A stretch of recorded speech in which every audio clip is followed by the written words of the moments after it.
আজকে বহুত দিন পর 1990 সালের একটি সিনেমা দেখতে বসেছিলাম, যেটা আমরা রীতিমতো টিভিতে এক সময় দেখেছি। সিনেমার নাম হলো ট্রিমার্স।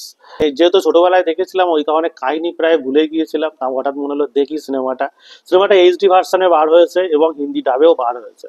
সিনেমার নায়ক আমরা সবাই জানি যে কেভিন বেকন, যে তার আরেকজন পার্টনারের সাথে এমন একটা মরুভূমি এলাকায় থাকে, যেখানে হঠাৎ আবির্ভূত হয় এক ধরনের এলিয়েনের মতো প্রাণী, যারা মাটির তলায় থাকে এবং মাঝে সাঝে বেরিয়ে এসে মানে মানুষকে হত্যা করে। এবং তাদের মাথায় বুদ্ধিও আছে, নানাভাবে আক্রমণ করার নানা ধরনের প্ল্যানও তারা জানে। তো তাদের সঙ্গেই যে একটা ফাইট হবে, হ্যাঁ, মানুষের, সেটা নিয়ে সিনেমার নাম হলো দ্য ড্রিমার্স। এই সিনেমাটায় কিন্তু পরবর্তীকালে অনেকগুলো পার্ট হয়েছিল, কিন্তু প্রথম যে সিনেমাটা হয়েছিল সেটা ক্লাসিক। এবং এই সিনেমাটা এখনো দেখতে ভালো লাগবে। যদি আপনি কখনো কোনো ওটিটিতে দেখতে পান, তাহলে অবশ্যই সিনেমাটা আপনার উইকেন্ডের জন্য দারুণ মজা দেবে। তো ট্রিমার সিনেমাটা দেখুন এবং অবশ্যই জানাবেন সিনেমাটা কেমন লাগলো। সিনেমা নিয়ে এরকম আরো অনেক ধরনের খবর পাওয়ার জন্য অবশ্যই লাইক, সাবস্ক্রাইব এবং ফলো করতে ভুলবেন না। ধন্যবাদ।